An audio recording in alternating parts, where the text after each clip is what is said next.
ธรรมคุณทูลวางไว้กลางใจเพื่อช่วยให้หูทั่วถึงชั่วดีสังฆคุณทูลไว้ในชีวิตเพื่อช่วยพิษพ้นทุกข์เป็นสุขีโดยบุญอภิวันอัญชลีสวัสดีโดยการนิรันดร์เทิน10 นิ้วกราบแนบใต้ไหว้สาปารมีธรรมในครูบาอาจารย์พระมหาเถรานุเถระท่านเจ้าคณะพระสังฆาธิการทุกรูปทุกตนขอความสุขความสวัสดีในธรรมะแห่งองค์สมเด็จพระสัมมาสัมพุทธเจ้าจงมีแก่บรรดาสาธุชนท่านผู้ฟังทุกท่านที่ได้มีโอกาสเปิดวิทยุรับฟังรายการเสียงธรรมก่อนรับตาตั้งสถานีวิทยุเพื่อการศึกษาพระพุทธศาสนาและวัฒนธรรม FM ความถี่ 104.50 เมกะเฮิรตซ์วัดฝ่ายหินตำบลสุเทพอำเภอเมืองจังหวัดเชียงใหม่เมตตาในท่านพระครูสมุวิสุวัตวรกิโจท่านเจ้าอาวาสท่านผู้อำนวยการวิทยุแห่งนั้นถวายเวลาเฮือธรรมภาพพระมหาประสิทธมาภินันโทวัดจังกำตำบลมะกอกอำเภอป่าซางจังหวัดลำพูนเผยแผ่ธรรมในนามของคณะสงฆ์หน่วยอบรมประชาชนประจำตำบลมะกอกหน่วยเผยแผ่ศีลธรรมของกรมการศาสนากระทรวงวัฒนธรรมรายการเสียงธรรมก่อนรับตามีคือญาติโยมสาธุชนได้ยินได้ฟังกันเป็นประจำทุกวันตั้งแต่วันเสาร์วันอาทิตย์วันจันทร์วันการวันพุธและก็วันพฤหัสของแต่ละสัปดาห์เว้นไว้แต่ติดศาสนกิจอันใดอันหนึ่งก็บ่ได้จัดรายการก็อาจจะเป็นรายการอื่นเข้ามาแทนก็จึงแจ้งให้บรรดาญาติโยมสาธุชนท่านผู้ฟังที่อยู่ท่าดาฟังกันอยู่ทางบ้านเป็นประจำน้ำธรรมคำสอน 84,000 พระธรรมขันธ์ก็เป็นส่วนหนึ่งที่นำเอาอรรถธรรมคำสอนเหล่านี้มาเป็นปฏิพรให้บรรดาท่านสาธุชนทุกคนทุกท่านได้ยินได้ฟังวันนี้ก็เช่นเดียวกันพร้อมกันแล้วกราบ1กราบ2กราบ3กราบ4กราบ5อะระหังสัมมาสัมพุทโธภควาพุทธังภควันตังอภิวาเดมิกราบสวากขาโตภควตาธัมโมธัมมังนามัสสามิกราบสุปฏิปันโนภควโตสาวกสังโฆสังฆังนะมามิกราบมาตาปิตุคุณังอหังวันตามิกราบคุณูปการีวันตามิกราบพระพุทธอย่าไปสะดุดทองคำกราบพระธรรมอย่าไปถูกใบลานกราบพระสงฆ์อย่าไปหลงลูกชาวบ้านต่อไปก็ตั้งอกตั้งใจโยขันแก้ว5โกฏากเป็นลำดับไปเนอโยสันนิสิโนวราโพธิโมเลมารังสะเสนังมหันติงวิจัยโยสัมโพธิมากันจิงวะอนันตัญญโนโลกุตตโมตังปานามามิพุทธังอตังกิโกอริยปัตโตจะนันนังโมฆะปเวสายะอุจุกามโกอายังสันติกโรตุทัสโสนโยปานิยานิโกตังปนามามิธัมมังสังโฆวิสุทโธวรัตถคินโยสันตินทริโยสัพพมระปะยิโนคุเนหิเนเกหิสมิติปโตอนาสโวตังปนามามิธัมมังสังโฆวิสุทโธวรัตถคินโยสันตินทริโยสัพพมระปะยิโนคุเนหิเนเกหิสมิติปโตอนาสโวตังปนามามิสังฆังนามามิพุทธังคุณสาคารันตังนามามิธัมมังมุนิราชเตสิตังนามามิ สังฆังมุนีราชสาวกังนามามิกัมมตานาตายกาจาริยังนิพพานามกุเตสกังอาจโยโนปันเตอาจกามายะถาพลังยะถามูระหังยะถากุสลังเยมายังพุทธธรรมสังฆกัมมตานาตายกาจริยสังฆเตสุปัญจรัตเนสุอติเตวาปัจจุปันเนวะอวิวายะดิวารังวากายเยนวาวาจายะวามนัสสาวะภมตานาการวามการิมาเตมะยังอัจจยังอัจจยโตติสวายตาธัมมังปฏิกโรมาเตสันโนปันเตพุทธาติรัตนาปัญจกังอนุกัมปังอุปาทายะอัจจยังอัจจยโตปฏิคันหันโตขมันโตอายะติงสังวเรยามาอายะติงสังวลิสามานาปุเนวังปฏิการิสามาพุทธปูจามหาเตจาธรรมปูจามหาปัญญาสังฆปูจามหาราภาปูจาละเหปูจายะโตพุทเทยะติวาสาวะเกสปปัญจสมาธิกันเตติเนโสกาปริเทเวเตตาทิเสปูจายะโตนิพุเตอากุโตภเยนะสกาปุญญสังฆตุงอิเมตามาปิเกนะจิอิมินาอาคีตุปาปุปาราชาปุจากรวะกัมเมนะเมตยะพุทธัสสะตัสสะนัญจาลภามหาสยวานุภาจโตพุทโธเมตโยเทวะภูจิโตสังสาเลสังสารันโตปิอปเยนะขมามหาเสนิปานาปัจจโยโหตุโนนิจยังนะโมตัสสะภะคะวะโตอะระหะโตสัมมาสัมพุทธัสสะนะโมตัสสะภะคะวะโตอะระหะโตสัมมาสัมพุทธัสสะนะโมตัสสะภะคะวะโตอะระหะโตสัมมาสัมพุทธัสสะพุทธังสรณังกัจฉามิธัมมังสรณังกัจฉามิสังฆังสรณังกัจฉามิทุติยัมปิพุทธังสรณังกัจฉามิทุติยัมปิธัมมังสรณังกัจฉามิทุติยัมปิสังฆังสรณังกัจฉามิตติยัมปิพุทธังสรณังกัจฉามิตติยัมปิธัมมังสรณังกัจฉามิตติยัมปิสังฆังสรณังกัจฉามิสรณกัมมนังพุทโธสัพพัญญูตญาโนธัมโมโรกุตโรนวสังโฆมะคะภรโตจาอิเจตังรัตนะตยังเอตัสสะอนุภาเวนะสัพพะอันตรายโยวินาสันตุโนติปิโสภะคะวะอะระหังสัมมาสัมพุทโธวิชาจารณะสัมปันโนสุขโตโรกาวิทูอนุตตโรปุริสัตมะสารติสัตตเทวะมนุสสนังพุทโธภะคะวะติสวะคาโตภะคะวะตาธัมโมสันติติโกอากาลิโกเอหิปัสสิโกโอปนายิโกปัจจัตตังเวทิตาโพวินโยหิติสุปฏิปันโนภะคะวะโตสาวกสังโฆยุปฏิปันโนภะคะวะโตสาวกสังโฆยายาปฏิปันโนภะคะวะโตสาวกสังโฆสามิจิปฏิปันโนภะคะวะโตสาวกสังโฆยติทังจัตตาริปุริสายุคานิอัฏฐปุริสาปุคละเอสะภะคะวะโตสาวกสังโฆอาหุนายโยปะหุนายโยตักขินายโยอัญจลีกะลานิโยอนุตตรังปุญญเกตังโลกัสสติยันตุนิมิตังอวามังกรัญจโยจามนาปุสกุณาสัสสะโดปะปะกะโหตุสุปินังอกันตังพุทธานุภาเวนะวินาสเมนตุยันตุนิมิตังอวามังกรัญจโยจามนาปุสกุณาสัสสะโดปะปะกะโหตุสุปินังอกันตังธัมมานุภาเวนะวินาสเมนตุยันตุนิมิตังอวามังกรัญจโย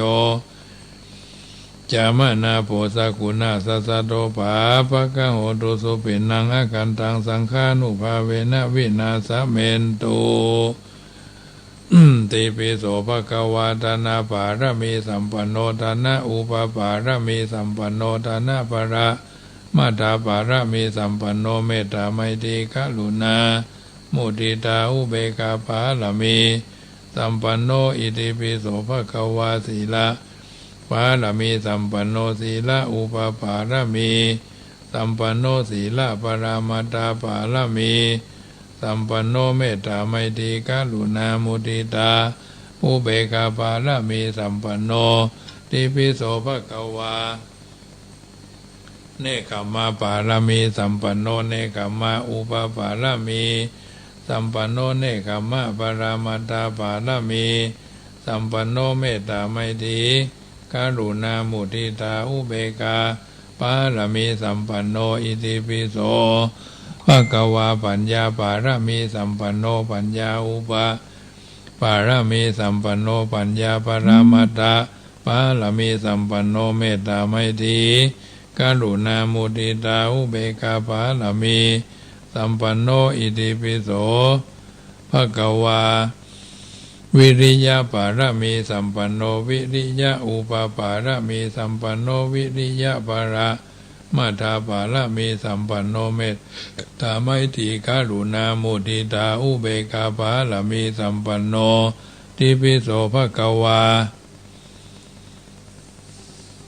ขันติปารมีสัมปันโนขันติอุปปารมีสัมปันโนขันติอุปปารมีสัมปันโนขันติปรามาตาปารมีสัมปันโนเมตตาไมตรีกรุณามุทิตาอุเบกขาปารมีสัมปันโนติปิโสภควา สัจจะปารมีสัมปันโนสัจจะอุปปารมีสัมปันโนสัจจะปรามาตาปารมีสัมปันโนเมตตาไมตรีกรุณามุทิตาอุเบกขาปารมีสัมปันโนอิติปิโสภควาอธิฐานะปารมีสัมปันโนอธิฐานะอุปปารมีสัมปันโนอธิฐานะปรามาทาปารมีสัมปันโนเมตตาไมตรีกรุณามุทิตาอุเบกขาปารมีสัมปันโนเมตตาไมตรีกรุณามุทิตาอุเบกขาปารมีสัมปันโนอิติปิโสภควาเมตตาปารมีสัมปันโนเมตตาอุปปารมีสัมปันโนเมตตาปรามาทาปารมีสัมปันโนเมตตาไมตรีกรุณามุทิตาอุเบกขาปารมี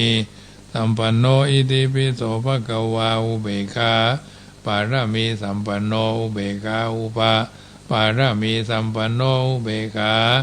ปรามาทาปารมีสัมปันโนเมตตาไมตรีกรุณามุทิตาอุเบกขาปารมีสัมปันโนติปิโสภควาทัสสะปารมีสัมปันโนทัสสะอุปปารมีสัมปันโนทัสสะปรามาทาปารมีสัมปันโนเมตตาไมตรีกรุณามุทิตาอุเบกขาปารมีสัมปันโนโสภควาอิติปิสวาธุสวาธุพระปัญญาปารามี30ทานสวาธุพระปัญญาปารามีวัดแวดล้อมวิริยะปาระมีออมระวังดีศีลปาระมีบางออกบางดับเมตตาปาระมีป่าแพ้ดังปืนทานะปาละมีเฮอเป็นพื้นดังต่ออุเบกขาปาละมีเฮอก่อเป็นเวียงสัจจะปาละมีแวดละวังดีเป็นไม้ไทยกันตีปาละมีกายเป็นออกเป็นดาบบังนาไม้และปืนไฟอธิฐานหน้าปาละมีพันดาไป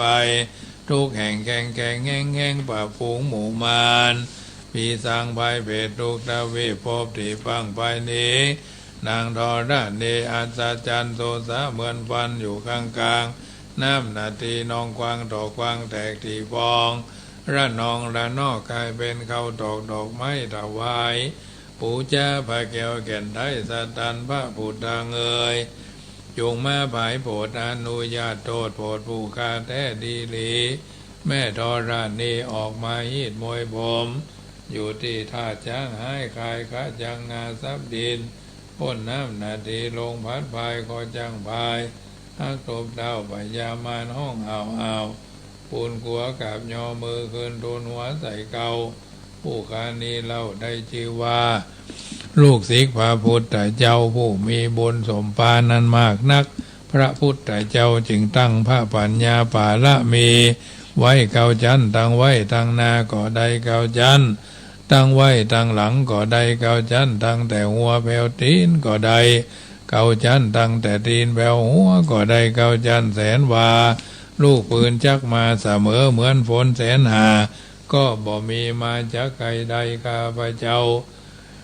เลยได้ชื่อว่าพุทธกุนังธรรมกุนังสังฆกุนังพุทธอินตาธรรมอินตาสังฆอินตาอัสสหับแม่ธรณีผู้อยู่เหนือน้ำผู้อยู่กำแผ่นดินกันข้าได้ระลึกเกิดถึงหาคุณพ่อคุณแม่คุณครูบาอาจารย์คุณพระแก้วเจ้าทั้งสามประการคือคุณพระพุทธคุณพระธรรมคุณพระสงฆ์คุณแดดคุณฝนคุณน้ำคุณลมคุณไฟคุณกุศลเจ้าก็ดีคุณนางอุตราเจ้าก็ดีคุณพระเจกาเจ้าก็ดีคุณพระตนเมตตาภาวนาเจ้าก็ดีจุงมาสัมพิทักษ์รักษาคุ้มครองตั้งกำนาและกำหลังยังตนตัวแห่งผู้ค้าตั้งแต่ทีคากาละยามนี้วันนี้ค่ำคืนนี้และต่อไปนี้ยิ้มแด่เตอพุทโธพุทธังรักษาธัมโมธัมมังรักษาสังโฆสังฆังรักษาพุทโธพุทธังอะระหังธัมโมธัมมังอะระหังสังโฆสังฆังอะระหังพุทโธพุทธังกันหะธัมโมธัมมังกันหะสังโฆสังฆังกันหะอายุวันโนสุขังพะลังต่อไปก็กรวดน้ำเน้ออิตังตานากัมมังนิปานาปัจจโยโหตุโนนิจจังอิตังศีละกัมมังนิปานาปัจจโยโหตุโนนิจจังอิตังภาวนากัมมังนิปานาปัจจโยโหตุโนนิจจังยังกินจิกุสลังกัมมังกัตตปังสัพเพหิกะตังปุญญังโนอนุโมทันตุสุนันตุพุนโตเยเทวะอัสสามิงทานเนอาทิกาตาติกายุกาสัทธาหนตุสัพเพสัตตาสุขีอัตตานังปริหะรันตุมาตาปิตโรสุขีตาหนตุตุกาปามุนจันตุสัพเพญาตกาสุขีตาหนตุตุกาปะมุนจันตุสัพเพอะญาตกาสุขีตาหนตุตุกาปะมุนจันตุสัพเพปิสาจะสัพเพยัคขาสัพเพเปตาจะสุขีตาหนตุทุกขาปะมุนจันตุสัพเพนักขตาสุขีตาหนตุทุกขาปะมุนจันตุสัพเพเทวาสุขีตาหนตุทุกขาปะมุนจันตุสัพเพอาจะลิยุปัจจยาสุขีตาหนตุทุกขาปะมุนจันตุสัพพะสัมปัตติโยสมิชันตุโววันตาหลวงเนอแบบหริพุนชัยเนาะวันตามิพุทธังสัพพะเมวะโตสังฆมะทะเมพันเถวันตามิธัมมังสัพพะเมวะโตสังฆมะทะเมพันเถวันตามิสังฆังสัพพะเมวะโตสังฆมะทะเมพันเตวันตามิขะรุปัจฉยาจะริเยสัพพะเมวะโตสังฆมะทะเมพันเตวันตามิกัมมัฏฐานังสัพพะเมวะโตสังฆมะทะเมพันเตวันตามิขะอาราเมพัทธสีมังสัพพะเมวะโตสังฆมะทะเมพันเตวันตามิเจติยังสัพพัทธาเนสุปฏิทิตาสลิลาดาตุโยมหาโพธิงสักการังพุทธาลูปังสัทธานากะโลเกเทวะโลเกภมะโลเกจัมพูติเปลังกาทิเปสลีลาธาตุโยเกสาธาตุโยอะระหันตาธาตุโยเจติยังขันธกูติงจัตุราสีติสาหเสธรรมกันเทสเปสังปาทเจติยัญจะอาหังวันตามิสัพพะโสวันตาน้อยเนอวันตามีพันเตสัพพังอภาราทังกามะทะเมพันเตมยากะตังปุญญังสามินาอนุโม ที่ทัพฟังสามีนาคาตังปุญญังไมหังทาทัพฟังสาธุสาธุอนุโมทามิเอาละญาติโยมสาธุชนคนดีทุกคนทุกท่านได้ยินได้ฟังการสวดเจริญพระพุทธมนต์ตามรับลำดาให้เรียบร้อยค่ำแรงนี้ก็เป็นค่ำแรงแห่งวันอังคารที่28เป็นวันจัดกันกระทงที่เชียงใหม่เนาะพี่น้องทางเชียงใหม่ก็คงจะได้ไปร่วมกินร่วมทานกัน หรืออาจจะไปร่วมก็คนวัยรุ่นเนาะคนอายุนักสวทั้งหลายก็คงจำไปร่วมตัวเนาะเพราะว่าอยู่บ้านสบายใจดีปลอดภัยด้วยเนาะบางทีบางครั้งก็กับเล่นท่านเล่นนี่เนาะแต่เจ้าแต่เข้าตะวาเนาะตะคืน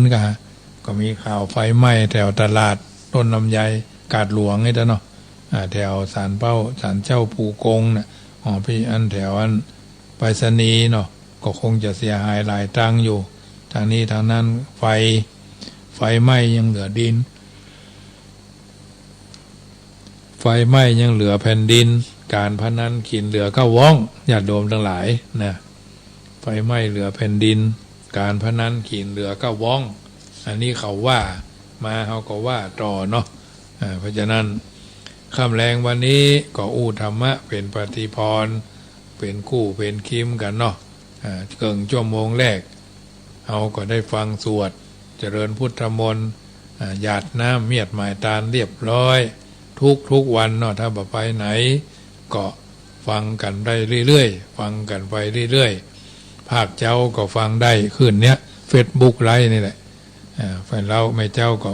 5:45 กา5 โมงเกิงกาแล้วแต่บ่เกิน6 โมงก็จะเริ่มจัดรายการถึง7 โมงก็ได้จะ6:45นะโดยประมาณถ้าเขามาตานขันเข้าพอในอันเพิ่นห้อยก็วงจรปิดเขาก็หยุดทางเพเขาจะไปปั่นปอนนี่ก็อันนี้ก็ถือว่าเมื่อตะวานี่ก็ได้จัดรายการมา2 วันเนาะ27 28 26 27เนาะเพิ่นเทศธรรมมหาชาติที่วัดโรกโมลีที่วัดจังกำนี่ก็วันที่29 ธันวาเนอะ29 ธันวา30 ธันวาเนาะ29 ธันวานี่ก็เริ่มตั้งแต่บ่าย 3 โมงเทศธรรมมาลัยเก้ามาลัยป่ายคาถาพันแล้วก็อันอย่างก็มหามูรานิปานสูตรอย่า4 ผูกตอนแรงวันที่29 3 โมง 4 โมง 5 โมง 6 โมงเขาก็จะสวดนพเคราะห์สะเดาะเคราะห์คือท่านทั้งหลายที่จะได้นำชีวิตเข้าสู่ปี2567ที่อายุจะลงท้ายด้วย3579เนาะ31 33 35 37 39ไว้นะเป็นอายุคาบเกี่ยวซึ่งโบราณบัณฑิตท่านก็ได้นิยมสืบโบราณนะสวดนพเคราะห์เป็นพิธีกรรมพิธีการนิมนต์ทุเจ้าเก้าตนมาสวดนพเคราะห์วันอาทิตย์วันจันทร์วันการวันพุธวันพฤหัสวันศุกร์ราหูเกตเนี่ยก็สวดกันไปเป็นจบไปเรื่อยๆก็คงจะประมาณทุ่มปลายเนาะคงเรียบร้อยอันนี้ก็พ่อนาน74ก็จะได้มายื่นโยงองค์การพ่อครูอ้วนพ่อนาน74ก็จะได้มาร่วมในการเป็นมัคคณายาจารย์พิธาจารย์เนาะในยื่นโยงองค์การวันที่29ตอนกี่เข้าไงแล้วก็จะมีพิธีจัดนี่เนาะ28นี่ก็จะเลี้ยงอาหารกลางวัน28 ธันวาคมนะเลี้ยงอาหารกลางวันแก่น้องๆหนูเดือนละเตื้อเดือนที่ผ่านมาก็เลี้ยงเป็นก๋วยจั๊บเดือนนี้ก็เลี้ยงก๋วยจั๊บไปพี่น้องสิงคโปร์ร่วมเป็นเจ้าภาพไอติม1 ถังเพิ่งก็ซื้อขนมโดนัทมาแจกแถมนี่ก็ผ่านไปด้วยดีเนาะแล้วก็วันที่17 ธันวาเนาะปากเจ้าก็วัดวังสิงคำอายุวัฒนมงคล5 รอบ60 ปีกัลยาณมิตรผู้ใหญ่ ทุลุงในวังเนาะเพิ่นก็ประกาศถึงวันเพิ่นเป็นเจ้าสัวเนี่ยแคว้นน้อยเฮามาเป็นเจ้าเสียก็ มาเหมือนเพื่อนเนาะก็ต้องทำใจน้อยเจ้าสัวก็เจ้าเสียนี่นะเพราะฉะนั้นปากกรรมมันลึกมาลุโลเพื่อนห้องว่าเหมือนน้ำกิ้งใบบัวใบบอนของเขานี่ปากพอแหบพอแห้งกว่าจะได้มาแต่ละเจ้าแต่ละนายนี่นะอันนี้ก็ถือว่าวันที่27วันที่17ธันวาภาคเจ้าวัดวังสิงห์คำกี่ข้อตอนแล้วก็มาวัดเจ็ดลินอันวัดเจ็ดลินนี่ก็จะได้ร่วมทำบุญเป็นเจ้าภาพลูกนิมิต10,000 บาทก็ได้ตั้งกัลยาณจิตว่าจะเชิญชวนสถานาบุญที่ฟังรายการอาตมาภาพก็ขอให้หอมกันหลายๆจะไปหอมนักแต่ขอให้หอมกันหลายๆถ้าเหลือจาก10,000แล้วก็จะมาตั้งโรงทานวันที่17นั่นแหละจะเป็นอย่างหมูบางเรื่องก็จะได้เอารวมกับแม่ผู้ผ่ากะหุถ้าอาตมาภาพเพราะว่ามันไม่ค่อยสะดวกเนาะจะได้ไปเป็นทรงพิธีร่วมกับเปื้อนแถมไม่กับสวะโรงทานไหมก็ดูทำกรรมว่า10,000 บาทก็ประเดี๋ยวนี้ได้อาตมาภาพเริ่มต้นคือ3,000 บาท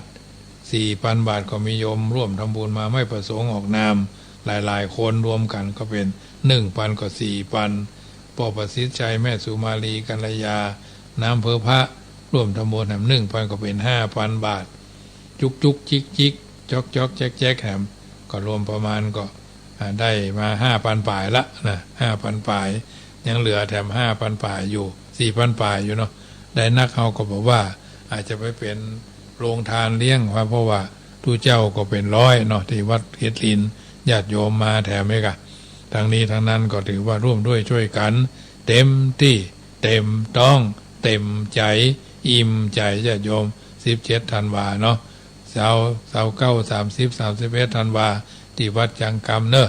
วันที่29สวดนพเคราะห์30ตั้งธรรมมหาจารย์วันค่ำคืนหุ้งวันค่ำเรามาถึง2 ทุ่มเกิน3 ทุ่มโดยประมาณ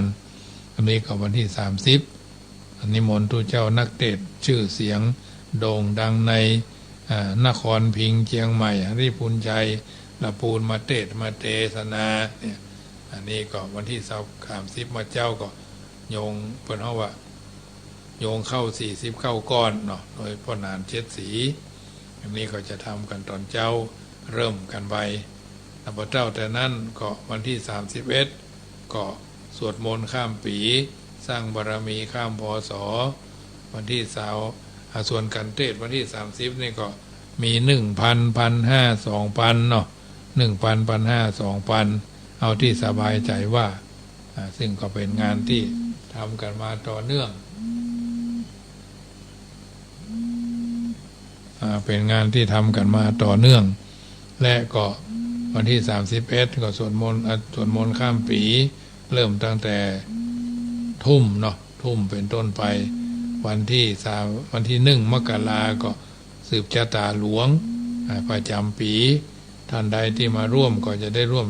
ทำบุญทอดผ้าป่า2567ของบูรณะห้องน้ำเนาะซึ่งของห้องน้ำนี่ก็มีอยู่10 ห้องถ้าเป็นเจ้าภาพก็ห้องละ5,000เนาะห้องละ5,000นี่ถ้าเป็นเจ้าภาพร่วมกันบอกเป็นผ้าป่าก็2567กล่องเพชร300กล่องทอง200กล่องเงิน100หรือเท่าที่สบายใจหรือแต่เจตทา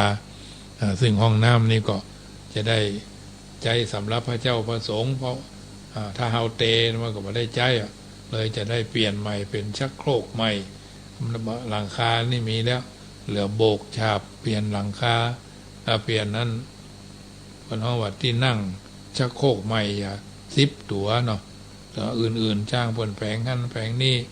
ต่อเติมเพื่อมันมีประตูใส่ไฟใส่อย่างเงี้ยก็คงประมาณนั้นมีอยู่10 ห้องอันนี้ก็แจ้งความประสงค์ได้ที่วัดจังกรรมเอาที่สบายใจนะถึงเวลาเขาก็ทำก็คือทำทั้งนี้ทั้งนั้นก็เป็นการสร้างไว้เป็นศาสนสมบัติห้องน้ำห้องส้วมก็เป็นที่สุขาภายที่ใครสุขกายสบายใจเนาะมีอยู่10 ห้องห้องละ5,000 บาทอันนี้ก็แจ้งความประสงค์ได้เอาที่สบายใจเป็นต้นฉะนั้นสิ่งละอันพันละน้อยที่เอิญเจริญพรให้ท่านทั้งหลายได้ฟังก็เป็นส่วนที่นำมาซึ่งประโยชน์แก่ส่วนรวมบางทีบางครั้งเราก็ได้ร่วมพระป่ากฐินกันมา กฐินก็หมดเขตตวาแล้วเนาะใครจะมีใครจะให้ทานเนี่ยมันก็ถึงมาได้เนาะใครจะให้ทานก็ถึงมาได้มันก็จบแค่นั้นอ่ะคราวนี้ทางนี้ทางนั้นก็ถือว่าเป็นบุญเป็นบารมีของเราที่ได้เป็นเจ้าภาพทานกฐินเป็นเจ้าภาพการ่วมเปิ้นกาก็ถือว่าปีละ1เตื้อมหาการทานเป็นทานที่สมตามกาลเวลาวันนี้ก็จะได้อู้เอิญเจริญพรเรื่องของบทนำชีวิตอันหัวข้อที่จะได้มาอู้ชีวิตของเราเป็นไปดำเนินไปสู่ความเจริญก็ว่าความเสื่อมตามสภาพความแวดล้อมวิสัยนิสัยสันดานการอบรมโอกาสและเหตุการณ์เกี่ยวข้องกับชีวิตประจำวันของแต่ละบุคคลบทนำชีวิตเป็นตัวพลิกผันผลักดันสภาพความเป็นอยู่ของมนุษย์ที่เป็นไปได้หลายรูปแบบหนุนฮื้อดีหนุนฮื้อโวยหนุนฮื้อดีหนุนฮื้อเลวเปลี่ยนทิศทางฮื้อตกต่ำหรือขึ้นสูงสร้างคุณภาพฮื้อมีค่าทำลายคุณภาพฮื้อได้ค่าสิ่งเหล่านี้ปรากฏกับมนุษย์อย่างต่อเนื่องเนืองนิดบ่ขาดสายบทนำชีวิตจึงเป็นเรื่องราวเรื่องธรรมดาที่มนุษย์ทุกรูปทุกนามบ่อยากจะหันก็ต้องหันบ่อยากจะหู้ก็ต้องหู้บ่อยากจะดูก็ต้องดูเป็นอันว่าทุกคนหันทุกคนหู้ทุกคนดูด้วยตัวเองมาแล้วการรวมบทนำชีวิตอันเกิดกับบุคคลและสถานที่ต่างๆมาสาธยายในวันนี้ก็ถือว่าเป็นการสาธยายเพื่อสร้างความรู้สึกเกิดกับท่านผู้ฟังประเด็นที่ว่าบทนำชีวิตใช้ได้กับมนุษย์นำไปใช้กับสัตว์เดรัจฉานผีสางมารางดงอย่างอื่นไม่ได้ถึงบางคนจะยังบอกว่าบทนำชีวิตของตนมีลักษณะแบบไหนแต่บทนำชีวิตก็ยังคงทำหน้าที่ของมันอย่างสม่ำเสมอแสดงอิทธิพลฮือโทษฮือกุลแก่ผู้นั้นอยู่ตลอดเวลามีภัยหลีกหนีพักใส่ฮือพ้นจากตนได้คนที่สามารถเลือกบทนำชีวิตที่ดีมาประพฤติเกยโง่ก็หายโง่เกยดื้อก็หายดื้อเกยหลงงมงายก็หายหลงงมงายโดนเกยมัวเมาก็หายมัวเมาเกยกึดตื่นลึกหนาบางก็กึดตื่นลึกหนาบานเกยใจคอคับแคบก็กว้างขวางโอบอ้อมอารีเกยกว้างเกยขวางโลกก็คล้อยตามโลกส่วนคนที่เลือกได้บทนำชีวิตที่บดีโง่มาแล้วก็โง่ต่อไปหรือโง่มากขึ้นกึดตื่นมาแล้วก็กึดตื่นต่อไปหรือกึดตื่นมากขึ้นใจคอคับแคบมาแล้วก็คับแคบต่อไปหรือมากขึ้นเคยขวางโลกมาแล้วก็ขวางโลกต่อไปหรือนักขึ้นบทนำชีวิตถึงฝ่ายดีและเสียก้อยๆยังลากฟังยังค่อยๆยังลากฝังลึกลงในจิตใจของมนุษย์จนกลายเป็นสัญชาตญาณประจำตัวที่แก้ไขบ่ได้ในที่สุดจึงขอนำเอาบทนำชีวิตของบุคคลต่างๆไว้ให้เป็นข้อคิดเพิ่นบอกว่านิสัยคนคดคุมร่างเป็นนักพจน์แล้วเบาวายก็คดนิสัยคนถอยได้ขินตำแหน่งเจ้าพญาแล้วก็เบาวายแสดงนิสัยถอยนิสัยคนโกงได้เป็นเจ้าฟ้าจักรพรรดิแล้วก็ยังโกงบ่ก็ยังอดโกงบ่ได้นิสัยคนเจ้าชู้ตายไปเกิดเป็นเทวดาก็เป็นเทวดาเจ้าชู้แถมนิสัยคนเจ้าเล่ห์ยิ่งแก่ก็ยิ่งเจ้าเล่ห์นิสัยคนเนรคุณยิ่งขุนก็ยิ่งเนรคุณนักขึ้นเรื่อยๆนิสัยคนโลภบ่อิ่มด้วยทรัพย์สินเงินทองนิสัยสัตบุรุษบ่อิ่มด้วยการบำเพ็ญประโยชน์นิสัยพระโยคีบ่อิ่มด้วยการบำเพ็ญเพียรเพื่อละกิเลสตัณหานิสัยมารบ่อิ่มด้วยกิเลสตัณหา นิสัยแม่ยิงบ่อิ่มด้วยพ่อชายนิสัยพ่อชายบ่อิ่มด้วยแม่ยิงนิสัยสาธุชนบ่อิ่มด้วยกุศลบุญกุศลนิสัยคนถอยบ่อิ่มด้วยบาปอกุศลนิสัยคนฉลาดบ่อิ่มด้วยความรู้นิสัยคนพาลบ่อิ่มด้วยการหาเรื่องทะเลาะวิวาทอันเนี้ยบทนำชีวิตอย่างที่ฮือฮากันตามยุคตามสมัยอย่างสมัยนี้ฮือฮากันด้วยเรื่องอบายมุขมีสุรายาเสพติดการพนันขันต่อเป็นต้นมีถึงคนผลิตคนขายคนเสพมีถึงคนต่อต้านคอยแนะนำจี้ช่องจี้โต้ในการติดเชื้อในการติดจี้คุณในการละแต่คะแนนนิยมฝ่ายคนผลิตคนขายและคนเสพกับเพิ่มมากขึ้นคะแนนนิยมฝ่ายต่อต้านกับลดลง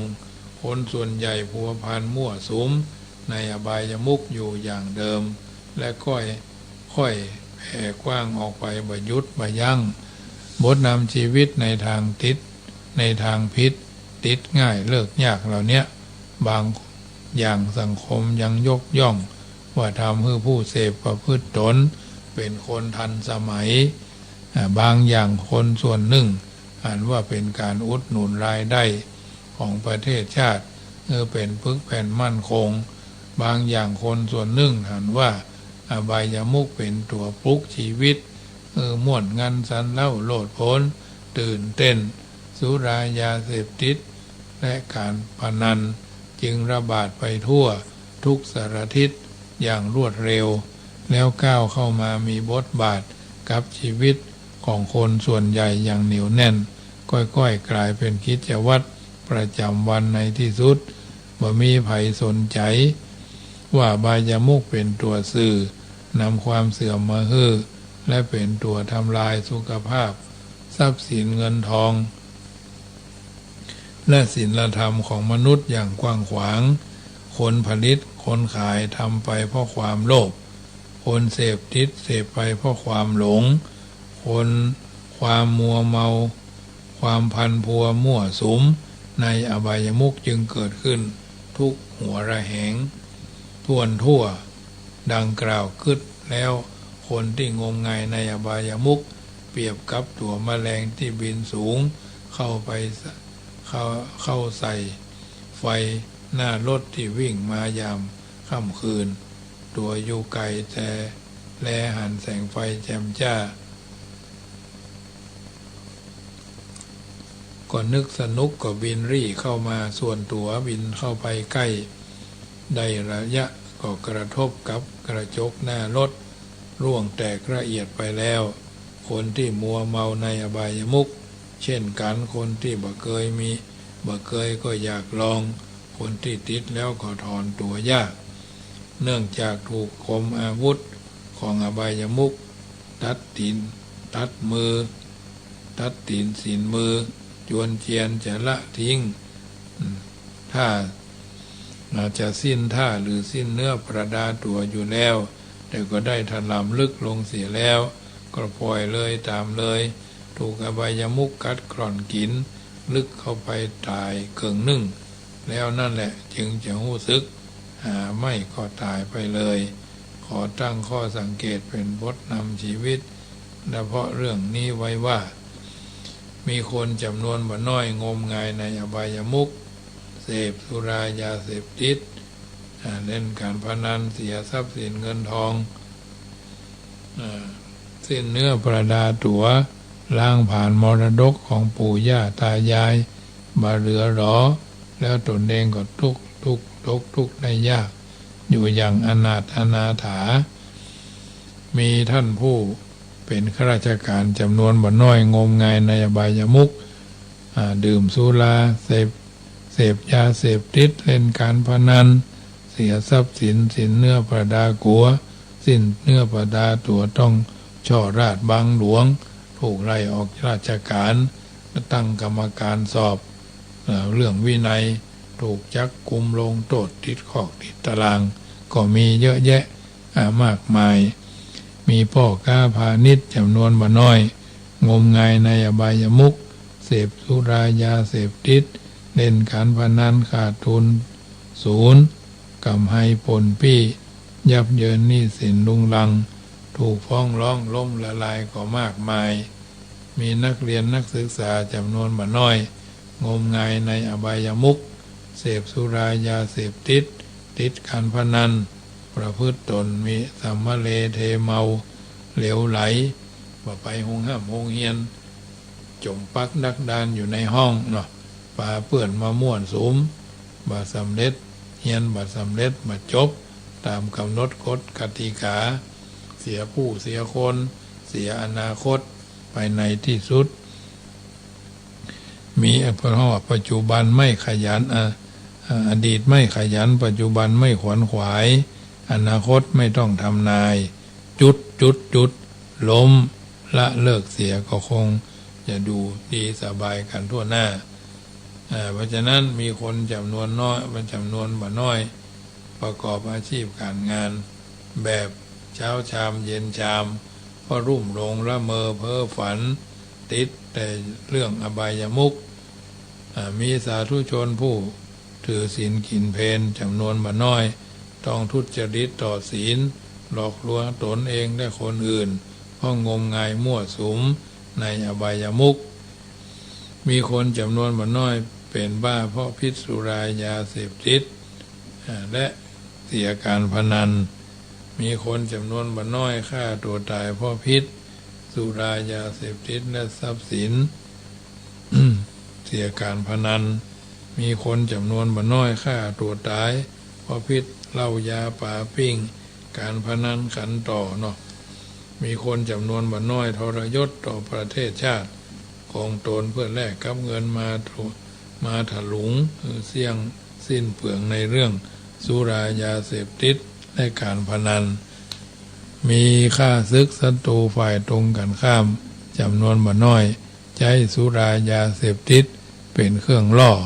และการพนันเป็นเครื่องบ่อนทำลายความมั่นคงของชาติประเทศของประเทศปรปักษ์บทนำชีวิตตามหัวข้อที่กล่าวมาเนี้ยเคยเกิดขึ้นแล้วกับคนประเภทต่างๆทั้งอดีตและปัจจุบันคงจะเกิดขึ้นกับคนในอนาคตแถมค่อนข้างแน่นำมาแสดงเป็นตัวอย่างแก่การศึกษาตัวอย่างแก่การศึกษาไม่ใช่แผนการแก้ไขปรับปรุงสังคมต่อคอสุรายาเสพติดนักการพนันให้งดเว้นจากอบายมุขแต่ประการใดเพราะคำอู้การบรรยายเป็นได้เพียงอุบายชี้แนะใครมีอุบายอย่างใดก็อู้บรรยายกันไปส่วนคนฟังพิจารณาหันโทษหันคุกหันตารางแล้วก็กึศแก้ไขปรับปรุงให้หันให้หู้ส่วนคนฟังพิจารณาหันโทษหันคุกหันคอกแล้วแก้ไขปรับปรุงตัวเองอย่างใดเป็นอันแห่งเรื่องหนึ่งยึดตามหลักที่ว่าเมื่อยังไม่ถึงเวลาหยุดใครห้ามใครพูดห้ามให้หยุดอย่างไรเขาก็คงไม่หยุดเมื่อถึงเวลาจะหยุดแม้ไม่มีใครไม่มีใครไปพูดห้ามให้เขาหยุดเขาก็ต้องหยุดกันเองเรื่องของการหยุดได้เองนั้นเป็นเพราะอาจมาจากหลายสาเหตุบางคนก็หยุดเพราะสิ้นเนื้อประดาตัว หมดเงิน หมดเงินหมดทองที่จะประกอบอบายามุขต่อไปเรียกว่าหมดแรงดิ้นจำต้องหยุดบางคนหยุดเพราะถูกกฎหมายบ้านเมืองบังคับจับกุมลงโทษบางคนต้องหยุดเพราะพิจารณาหันโทษหันคุณในการเสพและการงดอบายามุขบางคนต้องหยุดเพราะกลัวเจ้านายไล่ออกจากการงานเพราะแสดงบทนำชีวิตประกอบเพื่อท่านทั้งหลายได้ฟังฉะนั้นญาติโยมสาธุชนท่านผู้ฟังทั้งหลายคำแรงของวันนี้รายการเสียงธรรมก่อนรับตาก็มาถึงช่วงสุดท้าย ตมาภาพได้อู้เอิญเจริญพร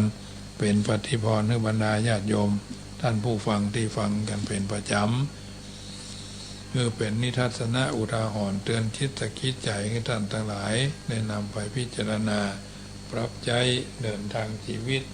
โดยมีหลักยึดหลักประพฤติเป็นลำดับไป 84,000 พระธรรมขันธ์รังสรรค์เลือกสรรเอาสิ่งที่เป็นมงคลอันใดดีก็เก็บไปประพฤติปฏิบัติอันใดบ่ดีก็พยายามลดละเลิกอย่างที่บนบอกว่า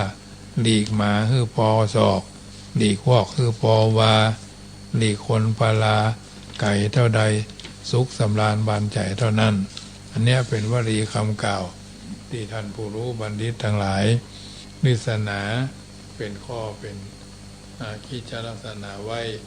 ก็นำมาเป็นข้อพินิจพิจารณาเดินทางชีวิตของเราท่านทั้งหลายอย่างสบายบัดติดบัดคัดโดยอุปสรรคขวากหนามโดยประการทั้งปวง เพราะฉะนั้นนันมันนึกเสมอว่ามีดี3กึศดีอู้ดีทำดีมีความงาม4คือหู้จักหู้จักใจคำหวานหู้จักช่วยเหลือกิจการงานหู้จักวางตนให้เหมาะสมกับภาระหน้าที่และข้อความรับผิดชอบจึงได้มีความคงทนแห่ง8ก็คือได้ลาภเสื่อมลาภได้ยศเสื่อมยศได้ทุกข์ก็ถูกสรรเสริญได้ทุกข์ก็มีสรรเสริญถูกนินทาก็มีสรรเสริญเป็นลำดับลำดาไปเมื่อเข้าใจยังสิ่งต่างๆเหล่านี้แล้วพิจารณาจะรับจะนอนค่ำคืนนี้ไหว้พระนบธรรมแล้วตั้งกัลยาณจิตแผ่ภายใจบุญไว้โดยการท่องพุทธมงคลคาถา ก่อนรับนอนเป็นประจำว่าก่อนท่านนอนภาวนาสาธุพระว่านะมะพะทะยาเฉยไฉเป็นหัวใจนะโมเตโชชัยป้องกันภัยยามหลับไม่อับจนเมื่อล้างหน้าอย่าล้างเปล่าเอาสิริเสกพุทธสังมิก่อน3 หนตำราว่าเป็นมหาชัยมงคลทิพมนต์คุ้มกันอันตรายจากเรือนคันไกลที่อยู่ถึงประตูยืนหยุดจุดที่หมายภาวนาสุขโตโพธิยายแล้วผันภายได้พิพัฒน์สวัสดีอีกจะพระกะสะปัทมังเป็นมนต์ขังเป่าปัดกำจัดผีทั้งปีศาจพูดพายร้ายการีเสก7 ทีขับไล่ไม่แผ่วพานพุทธสังมังคลังโลเกยาเฉยไฉนิคาถามหาศาลเป็นมงคลคุ้มกันอันธพาลถึงลุกลานได้ดีหนีกระจายเสกทุกคราสวมสร้อยห้อยพระเครื่องเดชกระเดื่องเรียกมงคล3 สายช่วยป้องปัดพยันอันตรายทั้งหญิงชายเมตตาปราณีเอ่ยรัตนัตยานุภาเวนะรัตนัตยะเตจสาพุทโธบังซ้ายธัมโมบังขวาสังโฆบังกายาอะระหังบังเกสาอะระหังพุทโธนะโมพุทธายะรายการเสียงธรรมก่อนรับตาวิทยุเพื่อการศึกษาพระพุทธศาสนาและวัฒนธรรม FM 104.50 วัดฝ่ายหินธรรมาภาพพระมหาประสิทธิ์ธรรมาภินันโทวัดยังกำอำเภอป่าซางเบอร์โทรศัพท์ 0615476539 0615476539 สมสมัยได้เวลาขอนำรายการจากท่านไปก่อนอายุวันโนสุขังปะรังเมื่อพระจิตมีความอันยา